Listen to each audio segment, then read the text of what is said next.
Assalamualaikum warahmatullahi wabarakatuh. Di sini saya akan menjelaskan tantangan dari zaman digital, masyarakat dan teknologi informasi saat ini. Saya dari kelompok 7, terdiri dari 3 orang yaitu Abdul Karim, Rizka Aulia Davin, dan Denny Aris Wibowo. Tantangan dari zaman digital, masyarakat dan teknologi. Informasi saat ini adalah mengenai masalah keamanan, privasi, dan pengawasan. Pada pembahasan berikut, ini dijelaskan secara rinci sebagai berikut. Masalah keamanan. Masalah keamanan. Masalah keamanan pada dunia digital saat ini adalah adanya ancaman terhadap komputer dan sistem informasi.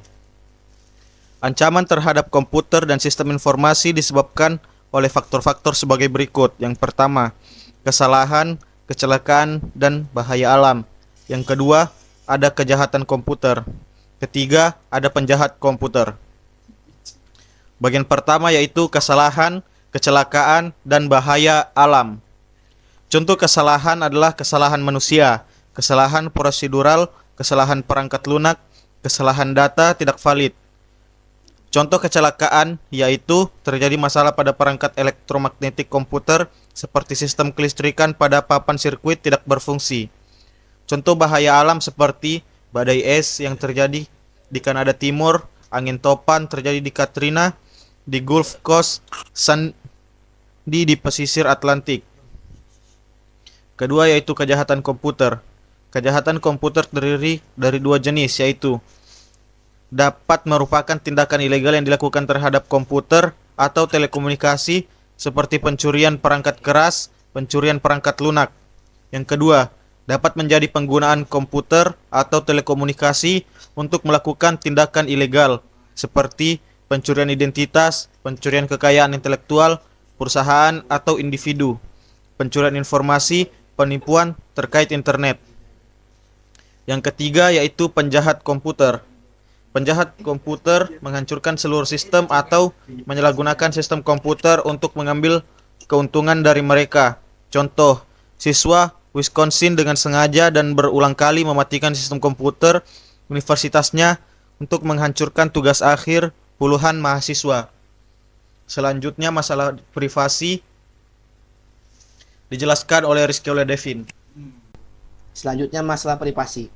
Privasi ini memiliki arti perlindungan atas hak pribadi seseorang, termasuk hak untuk menjaga informasi pribadi, kehidupan pribadi, dan hak untuk tidak diawasi atau dimonitor tanpa persetujuan yang jelas. Ancaman terhadap privasi terdiri dari 3 sumber. Yaitu yang pertama dari organisasi bisnis, dan yang kedua dari pemerintahan, ketiga dari pemerintah asing dan kelompok kriminal. Next. Yang pertama, dari organisasi bisnis. Google menyumbang sekitar 25% dari semua lalu lintas konsumen internet di Amerika. Lebih dari gabungan seperti Facebook, Netflix, dan Instagram mengumpulkan data yang cukup untuk membangun portofolio komprehensif sebagian besar pengguna, termasuk siapa mereka, kemana mereka pergi, dan apa yang mereka lakukan. 2. Dari pemerintah. Pemerintah memata-matai rakyatnya dengan cara pengumpulan data polisi lokal dan hampir tanpa pemberitahuan dalam hal pengumpulan data seperti foto, digital plat nomor mobil, dan catatan DNA. Mengumpulkan database penting tentang warga negara individu, sebagian besar tanpa sepengetahuan mereka. Dan selanjutnya nomor 3 yaitu dari pemerintah asing dan kelompok kriminal. Hal lain untuk dimata-matai dan agar data Anda dicuri atau dihancurkan yaitu diretas oleh negara asing atau pejahat kriminal internasional. Cyber warfare atau perang dunia maya yang melibatkan komputer dan internet di mana saja bangsa menyerang sistem informasi orang lain. Selanjutnya akan dibacakan oleh Denny Aris Wibowo. Oke, selanjutnya akan saya bacakan pengawasan. Pengawasan di mana seorang memiliki harapan privasi yang wajar dan juga dalam hal-hal yang berkaitan dengan pernikahan, rekreasi, kontrasepsi, aktivitas seksual, hubungan keluarga, pengasuhan anak, dan pendidikan. Pengawasan dalam bentuk melindungi privasi diatur dalam undang-undang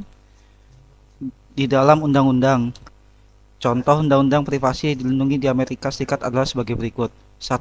Undang-Undang Perlindungan Internet Anak tahun 2001 CIPA, Undang-Undang Perlindungan Privasi Online Anak tahun 1998 COPPA.